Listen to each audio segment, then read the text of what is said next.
Hey everybody, and welcome back to my channel. There's a lot of interesting things happening in Fire Emblem Heroes this week, a lot that's being thrown at us at once all of a sudden. We just got a new Awakening banner that dropped a few hours ago, albeit one of the weirdest banners I've seen in a while. Nevertheless, we'll be getting a new Grand Hero unit this weekend, which is what today's video is all about. Say hello to Gangrel.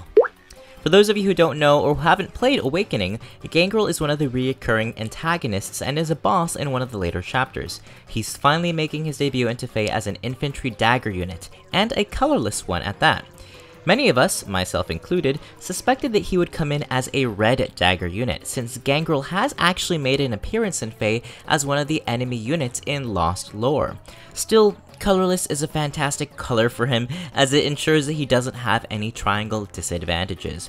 Now, at 5 stars, level 40, Gangrel comes with the following neutral stats: HP 45, Attack 32, Speed 38, Defense 24, and Resistance 27.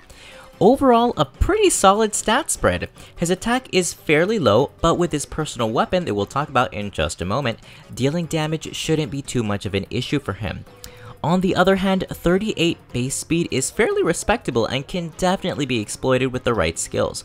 His defense is his lowest stat, and so we'll have to be careful with melee threats. And though his res is only 27, it's actually going to be one of the most important stats in his kit, if not the most important. Why, you might ask? Well, let's take a look at his weapon. Gangrel's personal weapon is 11 Dagger. It's got 14 might and automatically grants plus 3 base resistance, bringing that value up to 30. So long as there is a penalty active on the foe, Gangrel gets plus 4 to all stats in combat and deals additional damage equal to 20% of his resistance. This is a fantastic weapon for him. All dagger units are capable of debuffing enemies thanks to their built-in Dagger 7 effect, making Gangrel pretty self-sufficient. And as I sort of mentioned before, it's because of his weapon effect that we're really going to want to focus on building his resistance to make the most out of that damage boost. Overall, a really excellent weapon that I would definitely recommend keeping on him. Moving on to his special, Gangrel comes with Glacies.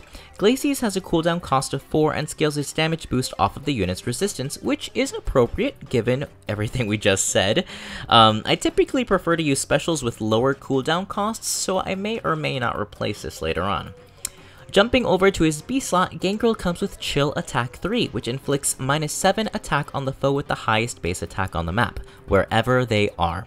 This is actually really nice because not only does he want his enemies to be debuffed, but chill skills in general are always a great option regardless of what type of build you're going for. They're very flexible, and it's nice that we have another unit that can provide us with this skill. Alright, and lastly, we've got Panic Ploy in his C slot, which inflicts panic on any foes within cardinal directions who have less HP than Gangrel. When we say cardinal directions, we mean any foes that are directly in line with him, whether it be north, south, east, or west, no matter how far. And with 45 base HP, I could definitely see him pulling this off. It's another penalty, which means that it's another means of activating his 11 Dagger, which is nice. Alright, and that is it for his base kit. I'm actually really excited about his weapon, so I've got a few fun ideas for builds that we're going to take a look at. For now, let's go ahead and start with the more expensive of the two, our Mirror Impact build. So as the name of this build implies, this is a player phase build that is centered around our A slot, Mirror Impact. It grants plus 6 attack and a whopping plus 10 resistance, and it also prevents the enemy from performing a follow-up attack. Mirror Impact alongside Sturdy Impact are two incredibly well sought after skills, and because Gangrel wants his resistance to be as high as possible, he is one of the best units to capitalize from this skill. Now I'm gonna go ahead and jump over to his C skill, Attack Res Oath 3. Over the past month, I've become especially obsessed with Rouse and Oath skills alike, and because we know that Legendary Julia has both this skill and Mirror Impact, I say kill 2 birds with 1 stone and just nab all 4. Attack Res 03 is especially nice because so long as Gangrel starts the turn directly adjacent to another ally, he will receive an out-of-combat bonus of +5 to his attack and res. Needless to say, this lines up with what we want for him. Now, let's not forget that in order for 11 Dagger's effect to to activate, we've got to have the enemy already debuffed prior to engaging in combat. This is where our B skill comes into place. For this slot, I've selected Attack Speed Ruse 3. I don't think I've ever talked about ruse skills on my channel, but I'm a big fan of these skills as they're a really easy way to debuff the enemy from afar without even having to engage. I run my Brave Eliwood alongside my Matthew, who, for those of you who don't know, basically has a built-in dominance effect and wants the enemy to be debuffed. My Eliwood will rally up my Matthew, which of course activates his ruse skill, and then my Matthew can move forward and engage, reaping the benefits from all those debuffs. It's a really great system, and I don't know that people talk about ruse skills often enough. As an alternative, Speed Defense Ruse 3 is also another great option that Gangrel could benefit from. I originally chose Attack Speed though just because after combat, Dagger 7 will activate and the foes will already have their defense and resistance lowered by 7. Also, friendly reminder, Gangrel doesn't have to have a rally skill himself in order for his ruse skill to activate.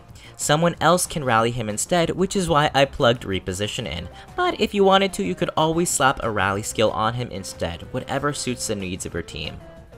As for our Sacred Seal, I decided to go with Swift Sparrow 3.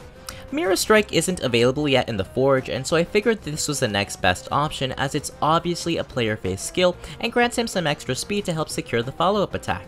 And lastly, you'll notice that I replaced his special with Iceberg. Iceberg, much like Glacies, also scales its damage boost off of his res, but it has a lower cooldown cost of 3, which I kind of prefer. It's really just a matter of preference though, but do as you will.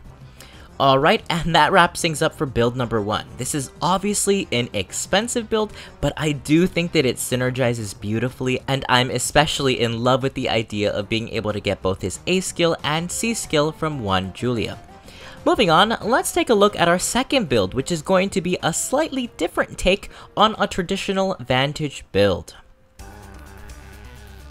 So for build number 2, we're keeping a few skills from our first build. His weapon, reposition, and iceberg all stay the same. His A skill is where things get different.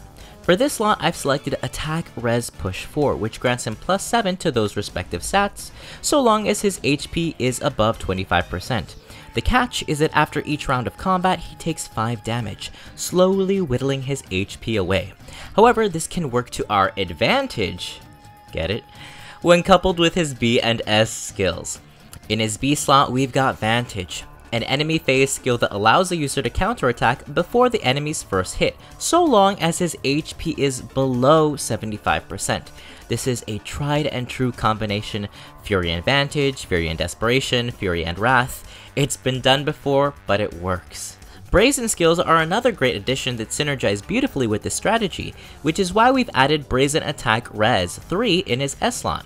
So long as his HP falls below 80%, Gangrel gets attack and resistance plus 7 in combat.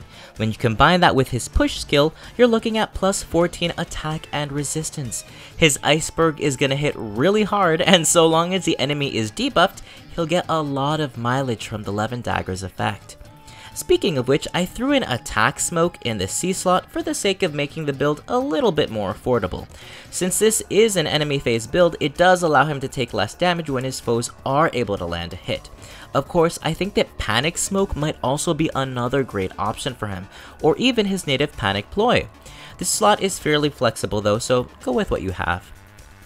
Okay, and I think that just about wraps things up for this build. Like I said at the start, this is a slightly different take on a traditional Vantage build. Now, I know that Close Counter is another popular choice, and you're more than welcome to run with Close Counter if you'd like. Just keep in mind that you're losing out on that additional plus 7 attack and resistance from his push skill. Alright, and lastly, here are what Gangrel's stats might look like when at plus 10. I say might because his stats weren't data mined until just a few hours ago, and so I have no way of confirming his actual stat growths, unfortunately. Still, oftentimes with Grail units, they tend to end up with plus 5 to their 3 highest stats, so consider it speculation, but his stats will definitely end up within this ballpark.